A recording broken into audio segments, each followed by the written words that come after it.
as this new year starts, there's a lot of people who feel uncomfortable. Life doesn't make sense a lot of the time.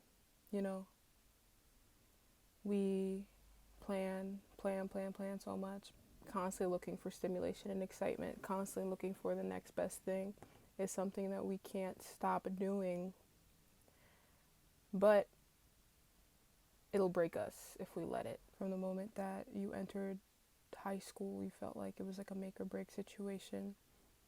And at graduation, you may have either been super ambitious and confident or completely stranded. And I'm just here to tell you that you're good. You're good. You're still good. You're still good. A tattoo artist that I met when I got my first tattoo, he had said that he wishes that he had started tattooing sooner.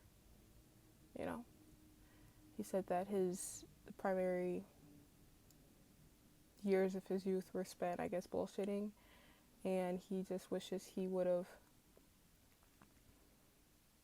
locked in because he finds tattooing to be very profitable for him. And I thought that was interesting because no, you know, like what if he found tattooing through the years of reckless adolescent, you know? And what if the way he does his tattoos and the passion he does it with is because he didn't start until when he did? And if he did start in his early 20s and spend instead his early 20s tattooing, would he have had the same passion? Would he have continued to want to tattoo? I don't think so. I think that a lot of the time, feelings of uncertainty and anxiety is not a bad thing. It's more or less like a compass on where you're supposed to be. Because, like I said, a lot of this generation is geared into telling you you have to do this at this time and then you have to get this done by then. And if you don't get it done by then you fucked up or you screwed up or whatever the situation is. But in reality, like who said that? Like who came up with that? A lot of what you want to do, you're probably scared to do it because you're scared you're going to fail at it. But you can only fail at it if you like stop doing it. I tend to attract a lot of creatives into my world, a lot of artists, and I think that that's one thing that I noticed that everyone seems to struggle with is feeling like shit. I'm not this, I'm not that. Creating and hyper fixating on your own aesthetic and your own vibe, and you know, when people look at you, are you gonna be memorable and all of this and that. And I'm gonna be honest, everyone's caught up in their own shit. Everyone's caught up in their own world. Everyone wants to be that. Everyone wants to be. Just be. But everyone is. Isn't that crazy? Everyone wants to be, but everyone is. I feel like that's so profound. Because if more people realize that they were already it, I feel like that would change the way that they would go about a lot of the things that they do. Very recently, I've been learning to lean into what makes me weird. Lean into parts of myself that I tend to mask in front of other people out of fear of making them uncomfortable. Because that's me. God created me like this for a reason. You know, I think that if there's one thing that I can give to the world, it's authenticity with everything. Feelings I'm feeling uncomfortable, when I don't feel confident, just with everything, just being completely authentic. And I'd like to think that if there's people who don't like what you do or who are talking down on you, they're talking from below. I've cut a lot of people off since high school, and that's not to say that I don't still have love for these people, but I do see that the people that you keep around you are essential to your growth and who you become. Your circle is so important, and sometimes you're going to have nobody in your circle to then know who belongs in your circle, because you could have your circle all filled up, but then you're suffocated. 2025 was definitely a year of isolation for me.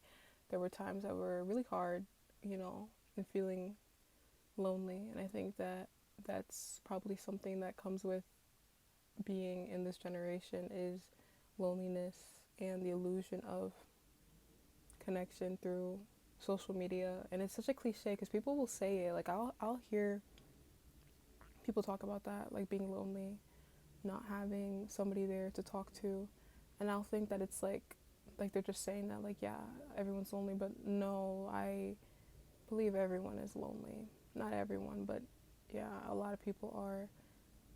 And I think some people are just better at portraying connection than others. I believe that true connection is not even being shown. When you see people on social media posting with other people and you get this feeling in your chest like, wow, everyone's together and I'm not, I believe that the people who are truly together and at one with each other and truly experiencing love are not posting it. Appreciate the people around you, and if you feel like the people around you are draining your energy, then just to appreciate yourself for even realizing that and creating boundaries, healthy boundaries to protect your peace, because it's so important, protecting your peace. I do that a lot. I really don't play about me.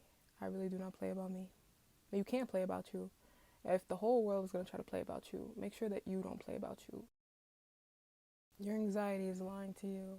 A lot of us, I feel like, are addicted to our anxiety. We like to feel like everything is not going to work out, but it is, and it always does. But we like to introduce those thoughts in our head because then maybe if it doesn't work out, then we would have been like, okay, well, I mentally prepared myself for this.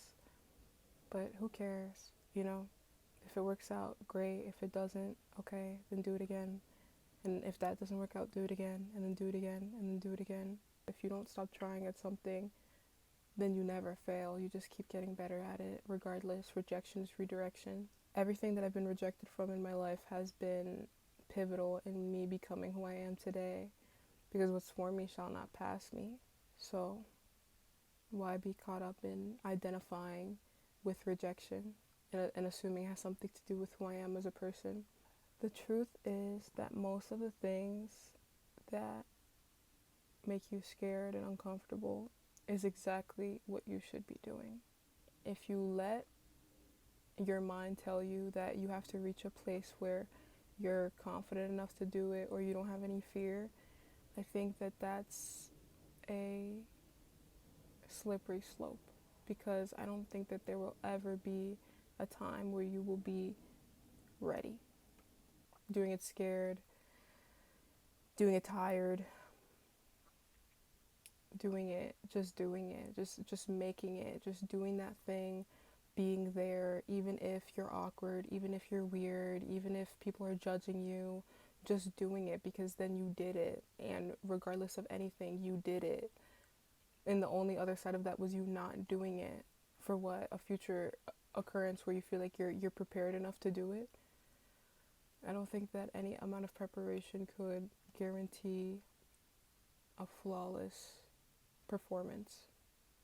I think a lot of people get so caught up in perfection and achieving perfection, yet I find that the most perfect things in life are imperfect. Imperfection to me is perfection, and since nothing is perfect, everything is perfect. And I love that. As an artist, you have to be free. Being free is the name of the game. I think that that's what's the most beautiful thing about being an artist, is being free and not being afraid of imperfections, because you know that at the end, when you look at the picture that you drew, a lot of times where you may have drawn a line wrong or too harsh or made a mistake, it create a whole different aspect of the painting, drawing, or whatever it is that you never would have imagined if the mistake, quote unquote mistake, wasn't made. Comparison is a thief of joy. We all have heard that before, and a lot of the time we forget that. Like, we really forget that comparison is the thief of joy. It doesn't matter what you compare yourself to. You could even be comparing yourself to yourself, comparing yourself to a past version of you. and being like, damn, I wish I did this and did that, and oh my gosh. Just breathe. I feel like life is already so harsh. Why should you be harsh on yourself, you know? It's easier said than done, but for real, it's just you really have to create a safe space for yourself to love and to be okay with things that don't make sense. And then analyze your negative emotions and go back to the drawing board and really introspect for a second and being like, what is this emotion telling me? I personally, I do get a lot of anxiety, and I think my anxiety is rooted in me constantly looking for dopamine, the next best hit. It's like I'm constantly looking for excitement. And I know this whole video I've been super calm, so it's like, how is that possible? But no, like I am really like practicing meditation, practicing mindfulness, and practicing sitting with anxiety and discomfort and letting it pass, because I think that that's such an important thing too, because anxiety is fear of things that aren't being done, right? Fear of the future, that the future is not going to go according to plan, but the future like almost doesn't ever go according to your plan. The future doesn't exist. It's a figment of your imagination. Every present moment that you experience is a result of your previous present moment. So you can't change the past because you can't change something that you've done previously. So the only thing that you're in control of at this point are your present actions, your present emotions. So that's why I feel like it's so important to really analyze your present. Where are you at? Where's your mind at? And if you feel like your mind's not in a great place, how'd we get there? You know, what steps did you take? And if you feel like you mistook some steps, could you take some steps back? I feel like as long as you're alive, there's always a solution to something. We like to create these insane boxes in our head, or boxes of what can occur in reality, like what's truly like capable of happening. But anything is capable of happening at any given time. What you believe to be true inside is what reality reflects back to you. So if you believe it takes X amount of years to do this or X amount of time to do that, then it'll take that amount of time, if not longer, because you believe it took that. But if you truly believe that it could happen right now, it might happen right now. And also to release the expectation of it happening right now, because if it doesn't happen right now, okay.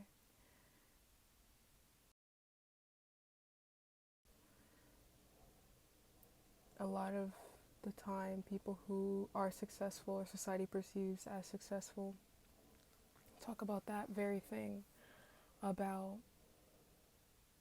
doing something and feeling like the journey to what they were doing was the best time.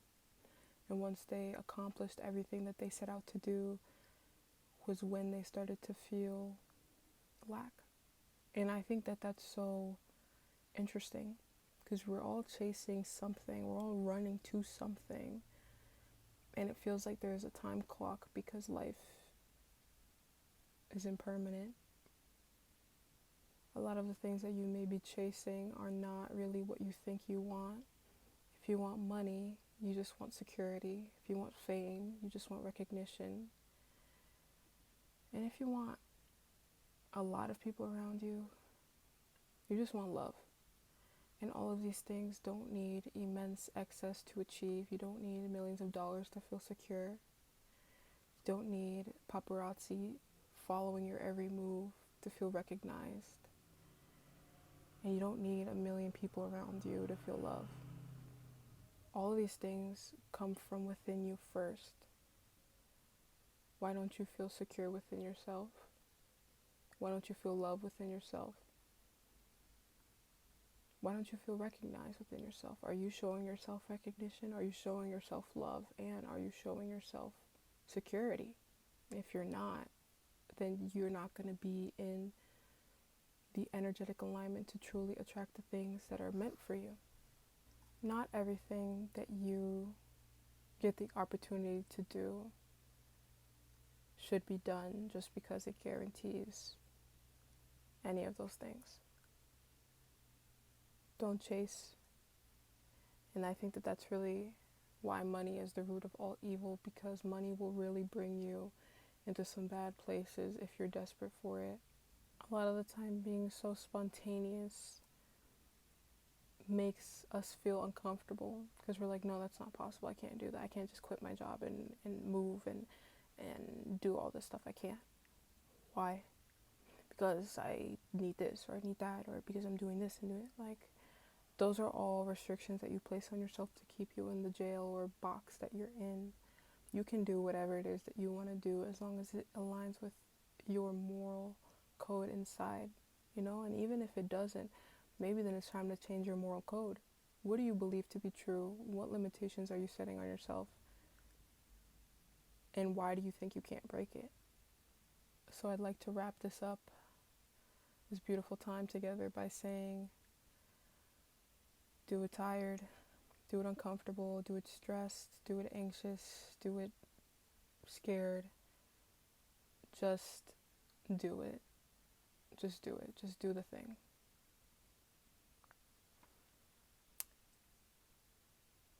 You got this.